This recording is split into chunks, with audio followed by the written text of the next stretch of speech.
Hi everyone, ಇದು Monday morning. ಬೆಳಗ್ಗೆನೆ ಬೇಗ ಎದ್ದು ವರ್ಕೌಟ್ ಎಲ್ಲ ಮುಗಿಸ್ಕೊಂಡು ಬಂದೆ. ಆನಂತರ ಹಸ್ಬೆಂಡ್ ಕೂಡ ಬೇಗನೆ ಎದ್ದಿದ್ರು ಇವತ್ತು ಹೊಲ್ದ ಹತ್ರ ಹೋಗೋದಕ್ಕೆ ಅಂತ. ಅವರಿಗೆ ಶುಂಠಿ ಟೀನ ಮಾಡ್ಕೊಳ್ಳೋಣ ಫಸ್ಟ್ ಅನ್ಕೊಂಡು ಅವರಿಗೆ ಟೀನ ಮಾಡಿಕೊಟ್ಟು, ಆನಂತರ ನಾನು ಕೂಡ ಸ್ಪೆಷಲ್ ಡ್ರಿಂಕ್ನ ಮಾಡಿಕೊಂಡು ಕುಡಿದು ಮುಗಿಸಿದೆ. ಅವರಿಗೂ ಕೂಡ ಟೀ ಕೊಟ್ಟು ಆನಂತರ ಇವತ್ತು ಚಿತ್ರಾನ್ನ ಮಾಡೋಣ ಅನ್ಕೊಂಡೆ ತಿಂಡಿಗೆ. ಫಸ್ಟ್ ರೈಸ್ನ ಮಾಡ್ಕೊಳ್ಳೋಣ ಅನ್ಕೊಂಡು ಇಲ್ಲಿ 2 ಪಾವಷ್ಟು ಅಕ್ಕಿನ ತಗೊಳ್ತಿದ್ದೀನಿ. ನಮ್ಮಲ್ಲಿ ಜಾಸ್ತಿ ಜನ ಇರೋದ್ರಿಂದ 2 ಪಾವ್ ಆದ್ರೂ ಬೇಕಾಗುತ್ತೆ. ಹಾಗಾಗಿ 2 ಪಾವ್ನ ತಗೊಂಡಿದ್ದೀನಿ. ಅದನ್ನ ನೀಟಾಗಿ ತೊಳ್ಕೊಳ್ತೀನಿ. ತೊಳೆದ್ಬಿಟ್ಟು ಆ ನೀರ್ನ ಚೆಲ್ಲೋದಿಲ್ಲ, ತೆಗ್ದಿಟ್ಕೊಳ್ತೀನಿ. ಗಿಡಗಳಿಗೆ ಹಾಕೋದಕ್ಕೆ ಬೇಕಾಗುತ್ತೆ ಅಂತ. ನಾ ಯಾವಾಗ್ಲೂ ಕೂಡ ಅಕ್ಕಿ ತೊಳ್ದಿರೋ ನೀರ್ನ ಚೆಲ್ಲೋದಿಲ್ಲ, ತೆಗ್ದಿಟ್ಕೊಳ್ತೀನಿ. ಇವತ್ತು ಕೂಡ ಹಾಗೇನೆ ಮಾಡ್ತಿದ್ದೀನಿ. ನಿಮ್ಗೆ ಯಾವತ್ತೂ ಶೇರ್ ಮಾಡಿರ್ಲಿಲ್ಲ ಅಂತ ಇವತ್ತು ಅದನ್ನ ಕೂಡ ತೋರ್ಸೋಣ ಅನ್ಕೊಂಡೆ. ಈಗ ಅಕ್ಕಿ ನೀರ್ನ ಹಾಗೆ ಸೈಡಲ್ಲಿ ಇಟ್ಬಿಟ್ಟು ಅನ್ನಕ್ಕೆ ಎಷ್ಟು ನೀರ್ ಬೇಕಾಗುತ್ತೋ ಅಷ್ಟನ್ನ ಹಾಕೊಂಡು ಇಟ್ಕೊಳ್ತೀನಿ. ನಾನು ಹಾಗೇನೆ ಅಳತೆ ಮಾಡ್ಕೊಂಡು ಕಣ್ಣಳತೆ ಕೈ ಅಳತೆ ಅಂತೀವಲ್ಲ ಹಾಗೇನೆ ಮಾಡ್ಕೊಬಿಡ್ತೀನಿ. ಗ್ಲಾಸಲ್ಲೆಲ್ಲ ಅಳತೆ ಮಾಡಿ ಉಯ್ಯೋದಕ್ಕೆ ಹೋಗೋದಿಲ್ಲ ನೀರ್ನ. ಆನಂತರ ಎಷ್ಟು ಇಂಚಿದೆ ಅಂತ ನೀರ್ನ ನೋಡ್ಕೊಳ್ತೀನಿ. ಇನ್ನ ಸ್ವಲ್ಪ ನೀರ್ ಬೇಕಿದ್ರೆ ಹಾಕೊಂಡು ಸ್ವಲ್ಪ ಉಪ್ಪನ್ನ ಸೇರಿಸ್ಕೊಂಡು ಡಕ್ಕನ್ನ ಕ್ಲೋಸ್ ಮಾಡ್ಕೊಳ್ತೀನಿ. ಇಲ್ಲಿ ಒಂದೇ ಒಂದು ವಿಷಲ್ನ ಹಾಕಿಸ್ಕೊಳ್ತೀನಿ. ನಾನು ಜಾಸ್ತಿ ವಿಷಲ್ ಹಾಕಿಸ್ಕೊಳ್ಳೋದಿಲ್ಲ, ಬೇಗನೆ ತೆಗ್ದ್ಬಿಡ್ತೀನಿ, ಇಲ್ಲಾಂದ್ರೆ ಮೆತ್ತಗಾಗ್ಬಿಡುತ್ತೆ ಅಂತ. ಈಗ ಇದನ್ನ ಕ್ಲೋಸ್ ಮಾಡ್ಬಿಟ್ಟು 1 ವಿಷಲ್ ಮಾತ್ರ ಹಾಕಿಸ್ಕೊಳ್ಳೋಣ, ಜಾಸ್ತಿ ಬೇಡ ನನ್ಗೆ. ಅಷ್ಟರಲ್ಲಿ ಇದನ್ನೆಲ್ಲ ಗಿಡಗಳಿಗೆ ಹಾಕಿ ಬಂದ್ಬಿಡೋಣ ನೀರ್ನ ನೀಟಾಗಿ. ಅವಾಗವಾಗ್ಲೇ ಕೌಂಟರ್ ಟಾಪ್ನ ಕ್ಲೀನ್ ಮಾಡ್ಕೊಳ್ತಿದ್ರೆ ಗಲೀಜಾಗೋದಿಲ್ಲ, ನೀಟಾಗಿ ಕೂಡ ಇರುತ್ತೆ. ಇಲ್ಲ ಅಂದ್ರೆ ಒಂದೇ ಸಲ ಮಾಡಕ್ ಹೋದ್ರೆ ಸಖತ್ ಗಲೀಜಾಗ್ಬಿಟ್ಟಿರುತ್ತೆ. ಅವಾಗವಾಗ್ಲೇ ಕ್ಲೀನ್ ಮಾಡ್ಕೊಳ್ತಾ ಇರೋಣ.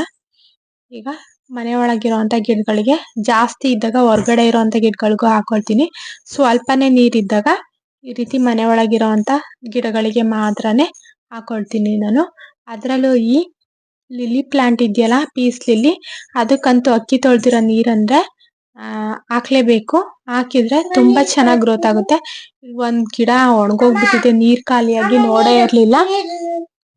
ಹಾಗಾಗಿ ಅದಿನ್ನೇನ್ ಚಿಗುರುತ್ತೆ, ಹಾಗೆ ನೀರಲ್ಲೇ ಬಿಟ್ಟಿದ್ರೆ ಎಲೆಗಳೆಲ್ಲ ಒಣಗಿದ ಅದನ್ನೆಲ್ಲ ತೆಗೆದ್ಬಿಟ್ರೆ ಆನಂತರ ಮತ್ತೆ ಹೊಸ ಚಿಗುರು ಬಂದ್ಬಿಡುತ್ತೆ. ಹಾಗೇನೆ ಬಿಟ್ಟಿದೀನಿ, ಅದನ್ನ ಕೂಡ ಕ್ಲೀನ್ ಮಾಡ್ಕೊಳ್ಳೋಣ ಅಂತ. ಇವಾಗ ಇಲ್ಲಿ ಡೋರ್ ಎಂಟ್ರೆನ್ಸ್ ಅಲ್ಲಿ ಪ್ಲಾಂಟ್ ಗಳನ್ನ ಹಾಕಿದಿನ, ಅಲ್ಲೂ ಕೂಡ ಸ್ವಲ್ಪ ಇದನ್ನೇ ನೀರ್ನ ಹಾಕೊಬಿಡೋಣ. ಅಲ್ಲಿ ಏನು ಚಿಕ್ಕ ಚಿಕ್ಕ ಪ್ಲಾಂಟ್ ಗಳನ್ನ ಇಟ್ಕೊಂಡಿದ್ದೀನಿ. ಹಾಗೆ ಈ ಎಲೆ ಬಳ್ಳಿ ಇದೆಯಲ್ಲ, ಅದಕ್ಕೂ ಕೂಡ ಈ ಅಕ್ಕಿ ತೊಳ್ದಿರೋ ನೀರ್ನ ಹಾಕೊಳ್ತೀನಿ. ಅದು ಅಂತೂ ತುಂಬಾ ಚೆನ್ನಾಗಿ ಬರುತ್ತೆ ಅಕ್ಕಿ ತೊಳ್ದಿರೋ ನೀರ್ನ ಹಾಕಿದ್ರೆ. ಹಾಗೆ ಇಲ್ಲಿ ಡೋರ್ ಅಲ್ಲಿ ಒಂದು ಪ್ಲಾಂಟ್ ನ ಹಾಕಿದೀನಿ, ಪರ್ಪಲ್ ಕಲರ್. ಅದಕ್ಕೆ ಏನಂತಾರ ಗೊತ್ತಿಲ್ಲ, ಅದು ಕೂಡ ಸಖತ್ತಾಗಿ ಬಂದಿದೆ. ಅದೊಂದ್ ಸ್ವಲ್ಪನೂ ಹಾಳಾಗಿಲ್ಲ. ಅದನ್ನ ನೀಟಾಗಿ ಕೇರ್ ಮಾಡ್ತಿದ್ದೀನಿ, ಹಾಳಾಗ್ಬಾರ್ದು ಅಂತ. ಆ ರೀತಿ ಬಳ್ಳಿ ಬಳ್ಳಿ ಈ ತರ ಬಂದಿರುತ್ತಲ್ಲ, ಆ ಗಿಡಗಳು ನೋಡೋದಕ್ಕೆ ಚಂದ. ಅದ್ರಲ್ಲೂ ಈ ರೀತಿ ಪರ್ಪಲ್ ಕಲರ್ ಗಿಡಗಳಿರುತ್ತಲ್ಲ, ಸಖತ್ತಾಗಿ ಕಾಣುತ್ತೆ ಮನೆಯಲ್ಲಂತೂ ಡೆಕೋರ್ ಮಾಡೋದಕ್ಕೆ. ಅಲ್ಲಿ ಇಲ್ಲಿ ಎಲ್ಲ ಹಾಕಿದ್ರೆ ಚೆನ್ನಾಗಿರುತ್ತೆ. ಹಾಗೇನೆ ಇವಾಗ ತಿಂಡಿಗೆ ರೈಸ್ಗೆ ಇಟ್ಕೊಂಡಿದೀನಿ. ಇವಾಗ ಈರುಳ್ಳಿ, ಟೊಮೊಟೊ, ಹಸಿರು ಮೆಣಸಿನಕಾಯಿ ಇದನ್ನೆಲ್ಲ ಕಟ್ ಮಾಡ್ಕೊಬಿಡೋಣ. ಆನಂತರ ಒಗ್ಗರಣೆಗೆ ಹಾಕೊಂಡ್ರಾಯ್ತು. ಹಾಗೇನೆ ನಾನು ಕುಡಿಯೋಂತ ಡ್ರಿಂಕ್ ಸ್ಪೆಷಲ್ ಡ್ರಿಂಕ್ ರೆಸಿಪಿನ ನಾನು ಡಿಸ್ಕ್ರಿಪ್ಷನ್ ಅಲ್ಲಿ ಹಾಕಿರ್ತೀನಿ. ಪ್ರತಿದಿನ ಅದನ್ನ ಮಾಡೋದನ್ನ ವಿಡಿಯೋನ ಹಾಕೋದಕ್ಕೆ ಆಗೋದಿಲ್ಲ, ಹಾಗಾಗಿ ಮಾಡಿರೋಂಥದ್ನ ಡಿಸ್ಕ್ರಿಪ್ಷನ್ ಅಲ್ಲಿ ಲಿಂಕ್ ಕೊಡ್ತೀನಿ, ಬೇಕಿದ್ರೆ ಚೆಕ್ ಮಾಡ್ಕೊಳ್ಳಿ. ಎಲ್ರಿಗೂ ಅದು ಸಿಗೋದು ಕಷ್ಟ ಅನ್ಸುತ್ತೆ. ಹಳ್ಳಿ ಕಡೆ ಇರೋರ್ಗಾದ್ರೆ ಸಿಕ್ಬಿಡುತ್ತೆ ಆರಾಮಾಗಿ, ಸಿಟಿಲಿ ಇರೋರ್ಗೆಲ್ಲ ಅದು ಸಿಗೋದಿಲ್ಲ. ಸಿಕ್ಕಿದ್ರೆ ದಯವಿಟ್ಟು ಮಿಸ್ ಮಾಡದೆ ಅದನ್ನ ತಗೊಳ್ಳಿ, ತುಂಬಾನೇ ಹೆಲ್ತಿಗೆ ಒಳ್ಳೇದು. ಅದ್ರ ಬಗ್ಗೆ ಎಲ್ಲ ಆ ವಿಡಿಯೋದಲ್ಲೇ ಸಿಗುತ್ತೆ ನಿಮ್ಗೆ, ಅದನ್ನ ಏನು ಕುಡಿಬೇಕು, ಏನೆಲ್ಲ ಯೂಸ್ ಆಗುತ್ತೆ ಅಂತ. ಇವಾಗ ತಿಂಡಿ ಕಡೆಗೆ ಬಂದ್ಬಿಡೋಣ. ಇದನ್ನೆಲ್ಲ ನೀಟಾಗಿ ಕಟ್ ಮಾಡಿ ತೆಗೆದಿಟ್ಕೊಳ್ಳೋಣ. ಹಾಗೇನೆ ಕರಿಬೇವಿನ ಸೊಪ್ಪು, ಒಂದು ಬೆಳ್ಳುಳ್ಳಿ ಇಷ್ಟನ್ನು ತಗೊಂಡಿದ್ದೀನಿ, ಟೊಮೊಟೊ, ಹಾಗೆ ತೆಂಗಿನಕಾಯಿ ತುರಿ ಕೂಡ ತುರಿದಿಟ್ಕೊಂಡಿದ್ದೀನಿ, ಕೊತ್ತಂಬರಿ ಸೊಪ್ಪು ಕೂಡ ಕಟ್ ಮಾಡಿ ಇಟ್ಕೊಂಡಿದ್ದೀನಿ. ಇವಾಗ ಒಗ್ಗರಣೆಗೆ ಇಟ್ಕೊಬಿಡೋಣ. ಅಷ್ಟರಲ್ಲಿ ಅನ್ನ ಇದು ರೆಡಿ ಆಗಿದೆ. ಇದನ್ನ ಕ್ಯಾಪ್ ತೆಗ್ದ್ಬಿಟ್ಟು ಇಟ್ರೆ ಸ್ವಲ್ಪ ಉದುರಾಗಿ ಇರುತ್ತೆ, ಇಲ್ಲಾಂದ್ರೆ ತುಂಬಾ ಮೆತ್ತಗಾಗ್ಬಿಡುತ್ತೆ. ಈಗ ಒಂದ್ ಬಾಣ್ಲಿ ಇಟ್ಕೊಂಡು ಒಲೆನ ಹಚ್ಕೊಂಡು ಸ್ವಲ್ಪ ಆಯಿಲ್ನ ಹಾಕೊಳ್ತಿದ್ದೀನಿ. ಇದಕ್ಕೆ ಕಡಲೆ ಬೀಜ, ಕಡಲೆಬೇಳೆನ ಹಾಕೊಂಡು ಹುರ್ಕೊಬಿಡೋಣ. ಈಗ ಫಸ್ಟಿಗೆ ನಾನು ಈ ರೀತಿ ಕಡಲೆ ಬೀಜನ ಹಾಕಿ ಫ್ರೈ ಮಾಡ್ಕೊಂಡು, ಕಡಲೆಬೇಳೆ ಕೂಡ ಹಾಕೊಂಡು ಫ್ರೈ ಮಾಡ್ಕೊಂಡು ತೆಗ್ದಿಟ್ಕೊಬಿಡ್ತೀನಿ. ಒಗ್ಗರಣೆಗೆ ಇದನ್ನ ಸೇರಿಸ್ಕೊಳ್ಳೋಣ. ಫಸ್ಟ್ ಫ್ರೈ ಮಾಡ್ಕೊಂಡು ತೆಗ್ದಿಟ್ಕೊಂಡು ಆನಂತರ ಲಾಸ್ಟಿಗೆ ಇದನ್ನ ಸೇರಿಸ್ಕೊಳ್ತೀನಿ. ಇವಾಗ ಇದನ್ನೆಲ್ಲ ನೀಟಾಗಿ ತೆಗ್ದಿಟ್ಕೊಬಿಡೋಣ.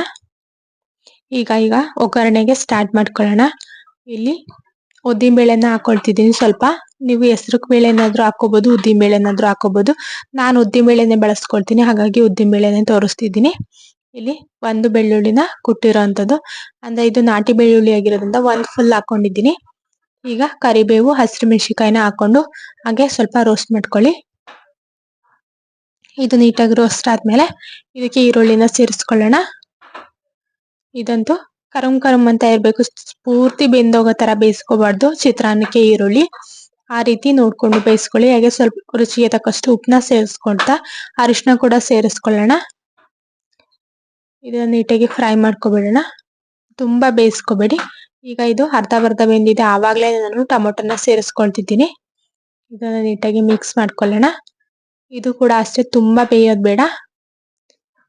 ಈಗ ಇಷ್ಟಕ್ಕೆನೆ ನಾನು ಕೊತ್ತಂಬರಿ ಸೊಪ್ಪನ್ನ ಮತ್ತೆ ಕಾಯಿ ತುರಿನ ಸೇರಿಸ್ಕೊಳ್ತಿದ್ದೀನಿ. ಇದನ್ನು ಕೂಡ ನೀಟಾಗಿ ಮಿಕ್ಸ್ ಮಾಡ್ಕೊಂಡು ಇಷ್ಟೇನೆ ಸಿಂಪಲ್ ಆಗಿ ಮಾಡ್ಕೊಳ್ಳುವಂತ ಚಿತ್ರಾನ್ನನ ನಾನು ನಿಮ್ಗೆ ತೋರಿಸಿದ್ದೀನಿ. ಇವಾಗ ಹುರಿದಿಟ್ಕೊಂಡಿರೋಂತ ಕಡಲೆಬೀಜ, ಕಡಲೆಬೇಳೆನ ಸೇರಿಸ್ಕೊಳ್ತಿದ್ದೀನಿ. ಇದನ್ನು ಕೂಡ ಮಿಕ್ಸ್ ಮಾಡ್ಬಿಟ್ಟು ಆ ನಂತರ ಸ್ಟವ್ನ ಆಫ್ ಮಾಡ್ಕೊಬಿಡೋಣ. ಈಗ ರೆಡಿ ಆಗಿದೆ. ಈಗ ಇದನ್ನ ಮುಚ್ಚಿಡ್ತೀನಿ. ನಾನು ಆಮೇಲೆ ಎಲ್ರು ತಿಂಡಿಗೆ ಬಂದಾಗ ಮಿಕ್ಸ್ ಮಾಡಿ ಕೊಟ್ಬಿಡ್ತೀನಿ. ಅಷ್ಟರಲ್ಲಿ ಪಾತ್ರೆ ಎಲ್ಲ ತೊಳೆದು ಇಟ್ಬಿಟ್ಟಿದ್ದೀನಿ. ಇದನ್ನೆಲ್ಲ ನೀಟಾಗಿ ಜೋಡಿಸ್ಕೊಬಿಡೋಣ. ಆನಂತರ ಶೆಲ್ಫ್ ಎಲ್ಲ ಒರೆಸಿ ನೀಟ್ ಮಾಡ್ಕೋಬೇಕು. ಅವಾಗವಾಗ್ಲೇ ಕ್ಲೀನ್ ಮಾಡ್ಕೊಳ್ತಿದ್ದೆ. ಈ ರೀತಿ ಪಾತ್ರೆ ಎಲ್ಲ ತೊಳೆದಿರೋದನ್ನ ಜೋಡಿಸ್ಕೊಳ್ತಿದ್ರೆ ಕ್ಲೀನ್ ಆಗಿ ಕೂಡ ಇರುತ್ತೆ ಅಡ್ಗೆ ಮನೆ. ಇಲ್ಲ ಅಂದ್ರೆ ಮೆಸ್ಸಿ ಆಗ್ಬಿಟ್ರೆ ನೋಡೋದಕ್ಕೂ ಕೂಡ ಒಂಥರ ಅನ್ಸುತ್ತೆ. ಹಾಗಾಗಿ ನಾನಂತೂ ಅವಾಗವಾಗ್ಲೇ ನೀಟಾಗಿ ಎಲ್ಲ ಒರೆಸ್ಕೊಳ್ತಿರ್ತೀನಿ. ಒಂದೊಂದ್ ಹನಿ ನೀರ್ ಬಿದ್ರು ಕೂಡ ಒರೆಸ್ಕೊಳ್ತೀನಿ, ಇಲ್ಲಾಂದ್ರೆ ಜಾರ್ ಆಗ್ಬಿಡುತ್ತೆ, ನೀಟಾಗಿ ಕಾಣೋದು ಇಲ್ಲ. ಈ ರೀತಿ ಒಂದ್ಸಲ ಪಾತ್ರೆ ಎಲ್ಲ ಜೋಡ್ಸಾದ್ಮೇಲೆ ನೀಟಾಗಿ ಶೆಲ್ಫ್ ಎಲ್ಲ ಒರೆಸ್ಕೊಬಿಡ್ತೀನಿ. ಆ ನಂತರ ನನ್ ಕೆಲಸ ಮುಗಿದ್ಬಿಡುತ್ತೆ.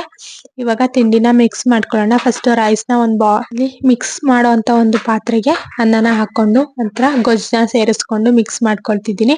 ನೀಟಾಗಿ ಎಲ್ಲಾ ಕಡೆನೂ ಆಡೋ ತರ ನೀಟಾಗಿ ಕಲಿಸ್ಕೊಂಡು ಆ ನಂತರ ಸರ್ವ್ ಮಾಡ್ಬೇಕು.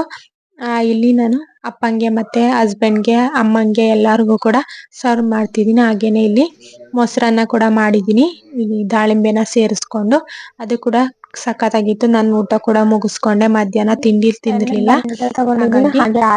ಊಟನ ಮುಗಿಸ್ಕೊಂಡೆ. ಆ ನಂತರ ಒಂದ್ ಸ್ಯಾರಿ ಕುಚ್ ಕಟ್ಟೋದಿತ್ತು, ಅದನ್ನು ಕೂಡ ಫಿನಿಶ್ ಮಾಡೋಣ ಅನ್ಕೊಂಡು ಊಟ ಆದ ನಂತರ ಕುತ್ಕೊಂಡೆ. ಇಲ್ಲಿ ಫಸ್ಟ್ 6 ಎಳೆ ದಾರ ತಗೊಂಡಿದೀನಿ, 2 ಟೈಮ್ ಲಾಕ್ ಮಾಡ್ಕೊಂಡಿದೀನಿ. ಈಗ ಸ್ಯಾರಿಗೆ ಸೇರಿಸ್ಕೊಂಡು 2 ಸಿಂಗಲ್ ಕ್ರೋಶನ ಮಾಡ್ತಾ ಇದ್ದೀನಿ. 2 ಸಿಂಗಲ್ ಕ್ರೋಶ ಆದ್ಮೇಲೆ ಇಲ್ಲಿ ಚೈನ್ ಗಳನ್ನ ಹಾಕೊಳ್ಳೋಣ. ಈ ರೀತಿ 4 ಚೈನ್, 4 ಅಥವಾ 5 ಎಷ್ಟಾದ್ರೂ ಹಾಕೊಳ್ಳಿ. ತುಂಬಾ ಸ್ವಲ್ಪ ಗ್ಯಾಪ್ ಇರ್ಲಿ ಅನ್ನೋರು 5 ಚೈನ್ ಹಾಕೊಳ್ಳಿ, ಇಲ್ಲ ತುಂಬಾ ಹತ್ತತ್ರ ಬರ್ಬೇಕು ಅನ್ನೋರು 4 ಚೈನ್ ಹಾಕೊಳ್ಳಿ. ಈಗ ನಾನು ಬೀಡ್ನ ತಗೊಳ್ತೀನಿ.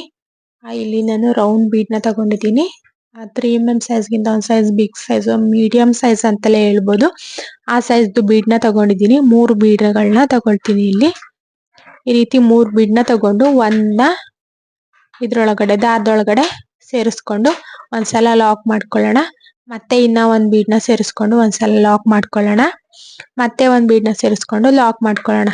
ಇದೇ ತರ ಲಾಕ್ ಮಾಡ್ಕೊಳ್ಳೋಣ. ಸ್ವಲ್ಪ ಲೂಸ್ ಆಗಿ ಮಾಡ್ಕೊಬಿಡೋಣ, ಇಲ್ಲಾಂದ್ರೆ ತುಂಬಾ ಟೈಟ್ ಆದ್ರೆ ಈ ರೀತಿ ಬೆಂಡ್ ಮಾಡೋದಕ್ಕೆ ಆಗೋದಿಲ್ಲ. ಈ ರೀತಿ ವಿ ಶೇಪ್ ಅಲ್ಲಿ ಇಟ್ಟು ವಿ ಶೇಪ್ ಅಲ್ಲಿ ಬರ್ಬೇಕು. ಇವಾಗ ಲಾಕ್ ಮಾಡ್ಬಿಡೋಣ. ಲೆಂತಿಯಾಗಿ ಮಾಡಕ್ ಹೋಗ್ಬೇಡಿ, ಚೆನ್ನಾಗ್ ಕಾಣೋದಿಲ್ಲ, ತುಂಬಾ ಗ್ಯಾಪ್ ಆಗ್ಬಿಡುತ್ತೆ. ಈ ರೀತಿ ಸ್ವಲ್ಪ ಬೆಂಡ್ ಮಾಡಿ ಮಾಡೋದ್ರಿಂದ ಕುಚ್ ಕೂಡ ಹತ್ತತ್ರ ಅನ್ಸುತ್ತೆ, ಜಾಸ್ತಿ ಗ್ಯಾಪ್ ಕಾಣೋದಿಲ್ಲ, ಚೆನ್ನಾಗ್ ಕೂಡ ಕಾಣುತ್ತೆ. ಹಾಗೇನೆ ನಾನು ಡಬಲ್ ಕಲರ್ ಅಲ್ಲಿ ಕುಚ್ನ ಕಟ್ಕೋತೀನಿ, ಅದನ್ನ ಕೂಡ ಫೈನಲ್ ಆಗಿ ತೋರಿಸ್ಕೊಡ್ತೀನಿ. ಇವಾಗ ಮತ್ತೆ 4 ಚೈನ್ ಹಾಕಿ ಸಿಂಗಲ್ ಕ್ರೋಶನ ಮಾಡ್ಕೊಳ್ತಿದ್ದೀನಿ. ಮತ್ತೆ ಇವಾಗ ದಾರ ಮೇಲ್ ಮಾಡಿ ಈ ರೀತಿ ಸ್ವಲ್ಪ ಗ್ಯಾಪ್ ಇರ್ಬೇಕು. ಈ ರೀತಿ ಬೀಡ್ನೆಲ್ಲ ಅಳ್ಳಾಡೋ ತರ ಇರ್ಬೇಕು, ತುಂಬಾ ಟೈಟ್ ಮಾಡಕ್ ಹೋಗ್ಬೇಡಿ. ಈಗ ದಾರ ಮೇಲ್ ಮಾಡಿ ಮತ್ತೆ 3 ಬೀಡ್ನ ತಗೊಂಡು ಒಂದೊಂದಕ್ಕೂ ಒಂದೊಂದು ಲಾಕ್ನ ಮಾಡ್ಕೊಂಡು ಮತ್ತೆ ಒಂದ್ ಬೀಡ್ನ ಸೇರಿಸ್ಕೊಂಡು ಲಾಕ್ ಮಾಡ್ಕೊಳ್ಳೋಣ. ನನ್ ಮಗಳಂತೂ ಗಲಾಟೆ ಮಾಡ್ತಾಳೆ ಇರ್ತಾಳೆ. ಇವಾಗ ಮತ್ತೆ ಅದನ್ನು ಕೂಡ ಲಾಕ್ ಮಾಡ್ಕೊಂಡು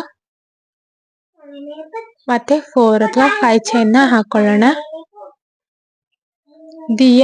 4 ಚೈನ್ ಹಾಕಿ ಲಾಕ್ ಮಾಡ್ಕೊಬಿಡೋಣ. ಇದೇ ಡಿಸೈನ್ ನಿಮ್ಗೆ ಹಾಕೋದಕ್ ಬರ್ಲಿಲ್ಲ, ಬಿಗಿನರ್ಸ್ ನಾವಿನ್ನು ಚೈನ್ ಸ್ಟಿಚ್ ಸಿಂಗಲ್ ಕ್ರೋಶನು ಕೂಡ ಬರೋದಿಲ್ಲ ಅಂದ್ರೆ ಹಿಂದಿನ ವಿಡಿಯೋದಲ್ಲಿ ನಾನು ಇದನ್ನು ಕೂಡ ಮಾಡೋದನ್ನ ಹೇಳ್ಕೊಟ್ಟಿದ್ದೀನಿ. ಅದನ್ನ ಬೇಕಿದ್ರೆ ಡಿಸ್ಕ್ರಿಪ್ಷನ್ ಅಲ್ಲಿ ಲಿಂಕ್ ಕೊಟ್ಟಿರ್ತೀನಿ, ಚೆಕ್ ಮಾಡ್ಕೊಳ್ಳಿ. ಇಲ್ಲ ಅಂದ್ರೆ ನನ್ನ ಚಾನಲ್ಗೆ ಹೋಗಿ ನೀವು ಫುಲ್ ಸರ್ಚ್ ಮಾಡ್ಬೋದು. ಅಲ್ಲಿ ಪ್ರತಿ ಒಂದು ಡಿಸೈನ್ಸ್ ಯಾವ ತರ ಹಾಕ್ಬೇಕು ಬಿಗಿನರ್ಸ್ ಗಳಿಗೆ ಅಥವಾ ಜಾಸ್ತಿ ಎಲ್ಲಾನು ಡಿಸೈನ್ಸ್ ಹಾಕ್ತಿವಿ. ಹೊಸ ಡಿಸೈನ್ಸ್ ಬೇಕು ಅನ್ನೋರ್ಗು ಕೂಡ ಹೊಸ ಹೊಸ ಡಿಸೈನ್ಸ್ ನೆಲ್ಲ ಹಾಕಿರೋದು ತುಂಬಾ ವಿಡಿಯೋಸ್ ಇದೆ, ಚೆಕ್ ಮಾಡ್ಕೊಳ್ಳಿ. ನಿಮ್ಗೂ ಕೂಡ ಯೂಸ್ಫುಲ್ ಆಗುತ್ತೆ ಅನ್ಕೊಂಡಿದೀನಿ.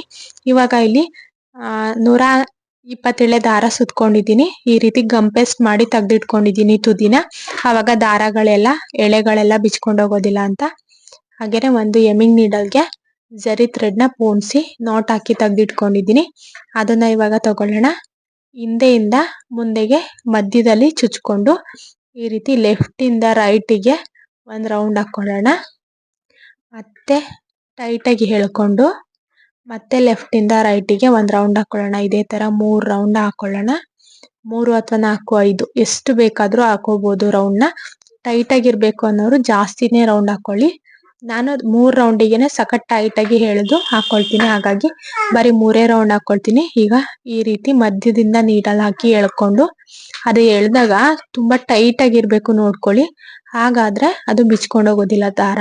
ಅಥವಾ ನೀವು ಎಳೆಯುವಾಗ ತುಂಬಾ ಆರಾಮಾಗಿ ಬಂತು ಲೂಸ್ ಆಗಿತ್ತು ಅಂದ್ರೆ ಬಿಚ್ಕೊಂಡು ಹೋಗ್ಬಿಡುತ್ತೆ, ಮತ್ತೆ ನೀವು ನಾಟ್ನ ಹಾಕೋಬೇಕಾಗುತ್ತೆ. ಇವಾಗ ಇದು ನಂದು ಕುಚ್ಚು ಕರೆಕ್ಟ್ ಆಗಿದೆ. ಇದೇ ರೀತಿ ಎಲ್ಲಾ ಕುಚ್ಚು ಕೂಡ ಕಟ್ಕೊಳ್ಳೋಣ. ಇನ್ನು ಒಂದ್ ತೋರಿಸ್ಕೊಡ್ತೀನಿ ನೋಡ್ಕೊಳ್ಳಿ. ತುಂಬಾ ಎಲ್ಲಾನು ತೋರ್ಸಕ್ ಹೋದ್ರೆ ತುಂಬಾ ಲೆಂತಿ ಆಗ್ಬಿಡುತ್ತೆ, ಹಾಗಾಗಿ 1, 2 ಮಾತ್ರನೇ ತೋರಿಸ್ಕೊಡ್ತೀನಿ. ಇನ್ನು ನಿಮ್ಗೆ ಕ್ಲಿಯರ್ ಆಗಿ ಬೇಕು ಅಂದ್ರೆ ಬೇಕಿದ್ರೆ ಕಾಮೆಂಟ್ ಮಾಡಿ, ನನ್ಗೆ ಇನ್ನು ನೀಟಾಗಿ ನಿಧಾನವಾಗಿ ಹೇಳ್ಕೊಡ್ತೀನಿ. ಬೇಕಿದ್ರೆ ನಾನು ಲೈವ್ ಆಗಿ ಕೂಡ ಹೇಳ್ಕೊಡ್ತೀನಿ. ನಿಮ್ಗೆ ಆ ರೀತಿ ಲೈವ್ ಆಗಿ ಕೂಡ ಹೇಳ್ಕೊಡ್ಬೇಕು ಅಂದ್ರೆ ನನ್ಗೆ 2-3 ಜನ ಆದ್ರೆ ಅಲ್ಲ, ಒಂದ್ 5-6 ಜನ ಆದ್ರೂ ಕಾಮೆಂಟ್ ಮಾಡಿದ್ರೆ ನನ್ಗೆ ನಾನ್ ನಿಜವಾಗ್ಲೂ ಮಾಡ್ಕೊಡೋದಕ್ಕೆ ಟ್ರೈ ಮಾಡ್ತೀನಿ. Okay guys, thank you. Next ವಿಡಿಯೋಲಿ ಸಿಗೋಣ. ಬಾಯ್.